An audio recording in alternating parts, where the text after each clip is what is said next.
Toy Story, Toy Story Land, A Bug's Life, Tough to be a Bug, Monsters Inc., Monsters Inc. Laugh Floor, Finding Nemo, Seas with Nemo and Friends, The Incredibles, The Incredicoaster, Cars, Cars Land, Ratatouille, Remy's Ratatouille Adventure, Up, Brave, Inside Out, Coco. Nearly all Pixar movies have some form of in-park representation. So why is it that this little waste allocation load-lifting robot gets no love within the Disney parks? Well, for today, I'm going to be making my argument for where and how I would integrate Walle at Walt Disney World. Up next.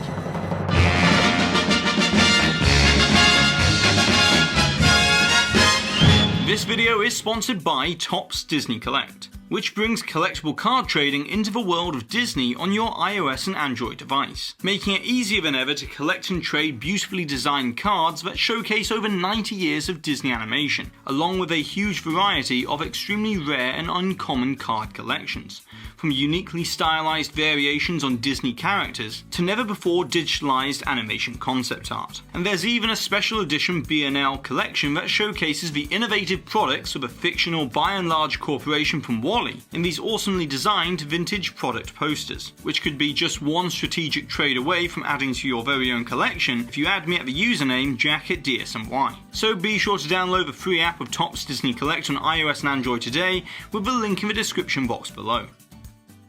So to begin with, I've always thought that Walle is a great movie, and after rewatching it the other day on Disney+, which I highly recommend going and doing after this video, I can tell you right now that it definitely holds up. But it also really got me thinking about why this movie in particular doesn't have any representation within the Disney parks. As after all, it grossed a respectable worldwide box office of $521 million in 2008, and it also received critical acclaim by winning the Academy Award for Best Animated Feature.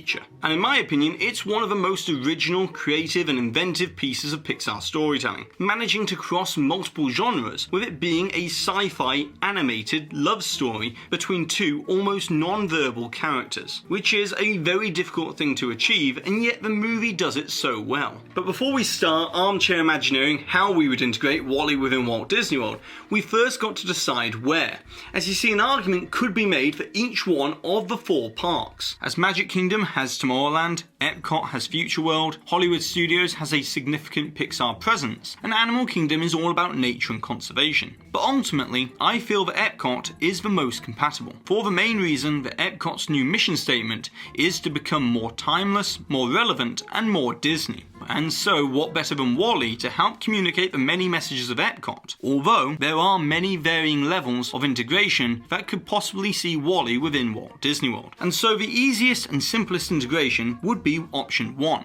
And that would be to make Walle the new mascot of Epcot's Flower and Garden Festival. As of course, with Figment being the overall mascot for Epcot, he's also been the mascot for many of the festivals throughout the years. But recently, Disney has begun using Remy for the Food and Wine Festival signage and promotional material, and Figment more for the Festival of the Arts. But Flower and Garden is the one festival that is yet to have a clearly defined character mascot, as the festival mascot has alternated between Mickey and Minnie, Figment, Orange Bird, and this year it was Spike the Bee once again. However, Walle is arguably the better fit for this festival, as he represents the futuristic side of Epcot along with the message of agriculture and conservation, and not to mention the untapped marketing potential and versatility of this instantly recognisable character. But to help imagine this a little bit better, here's a mock-up of Walle and Eve as a topiary that would greet you at the entrance to the festival. And I could even see Walle being featured throughout the guide map, special photo ops,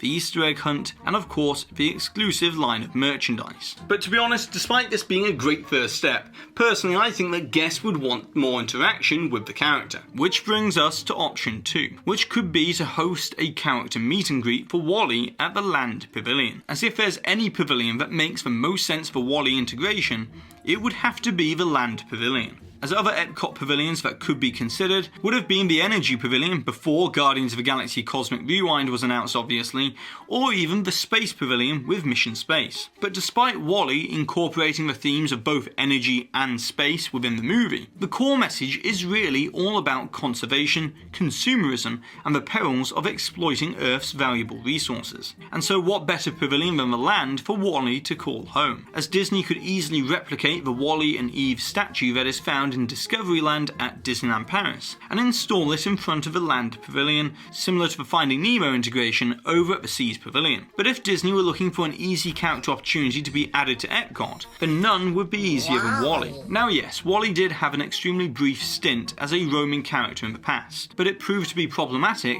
as the technology just wasn't where it needed to be for the guest experience. However, all of these years later, throughout the research and development for Star Wars Galaxy's Edge, Walt Disney Imagineering has engineered autonomous droid technology that is finally ready for real-world guest use, which could easily be applied for this Walle character opportunity.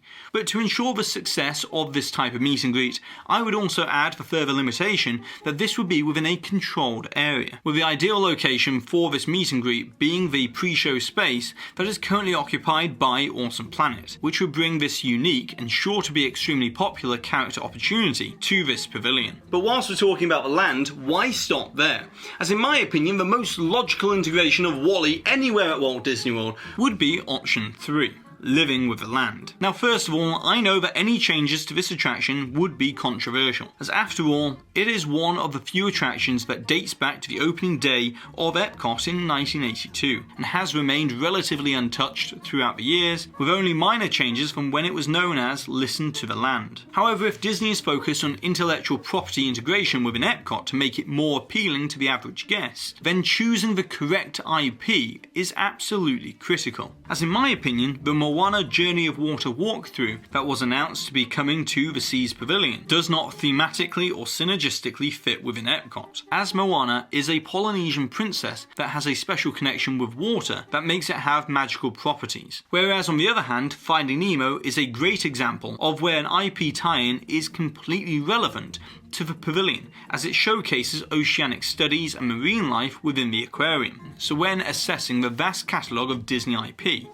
I strongly argue that the integration of Walle within the dark ride component of Living with the Land would bring new life to this ride whilst maintaining the education aspect from opening day. Now I'm not going to specifically storyboard the whole attraction here in this video, as I might do that at a later stage, but instead I want to discuss the reasoning for why this makes so much sense, as most people only visit the Land Pavilion to experience soaring around the world, whereas in my opinion this indoor pavilion has so much untapped potential, as not only is it an oasis of air conditioning, but it has a food court, plenty of underutilized space, and a hidden gem of an attraction, with Living with the Land having a possible hourly capacity of 1,600 people per hour. However, the thing holding it back is that it doesn't have the same appeal as soaring. So there are two ways that this could be easily fixed, with the first concept to be a basic overlay, where Walle is introduced to demonstrate the harsh landscapes within the existing artificial biome scenes, with this to include an interaction between the narrator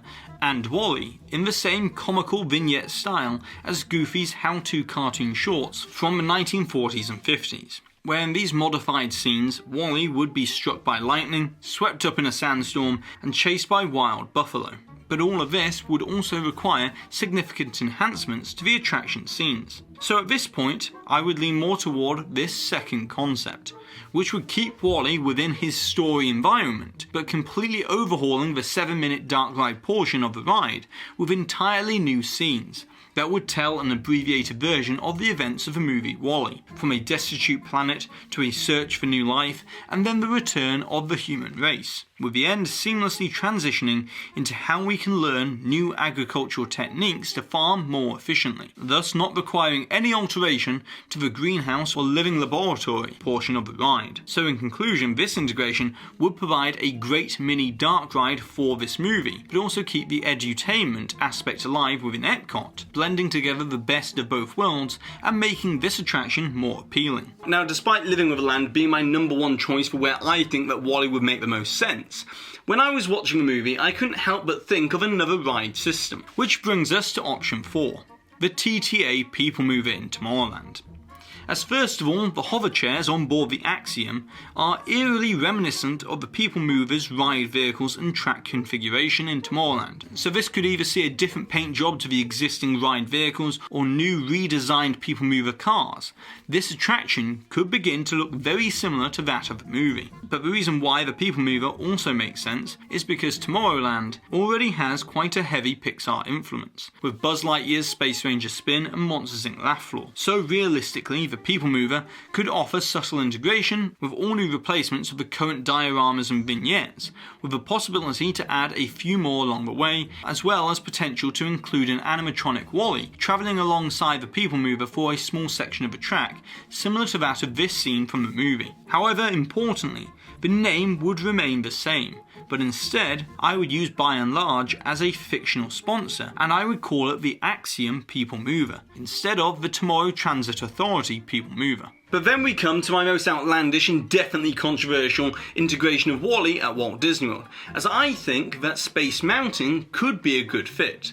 But before you all start sharpening your pitchforks in the comment section down below and saying don't touch Space Mountain, it's a classic, I tend to agree, as my concept would be not to change the name of the ride or make any alterations to the actual ride system, but instead provide a better backstory. That we're not just on any space station, but we're actually on board the Axiom and about to blast off into space, where unbeknownst to us, we'll see glimpses of Walle and Eve dancing around in space through timed sequences of enhanced lighting and special effects within the main ride, which would keep the ride experience pretty much the same of being in the abyss of space and feeling like you're going faster than expected. But by replacing the generic space effects with glimpses of Walle and Eve, and the glistening frozen droplets from Walle's fire extinguisher and the blue energy trail from Eve, it could add all new life to this classic attraction. And the reason why I feel that this would be a necessary integration is that once Tron opens next to Space Mountain,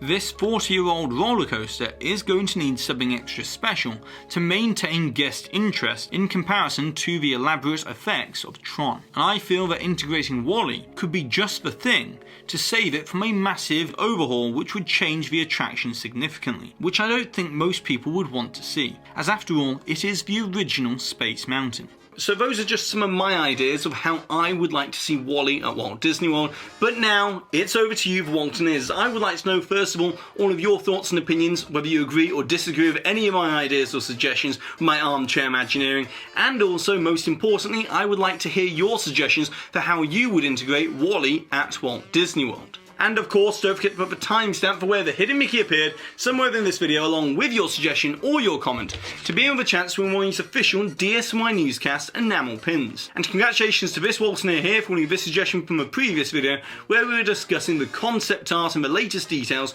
regarding the Iron Man roller coaster. And so that's it for today. So be sure to go ahead and subscribe down below if you're new to this channel. Turn on the notifications so that you always receive an update whenever I release a new video. And also, if you've enjoyed today's video, which I might be doing more of in the future, of this kind of armchair imagineering or what I would like to see at Walt Disney World, then be sure to give this video a massive thumbs up as it really does help this channel out. And I've been Jack, you've been you, and I'll see you real soon.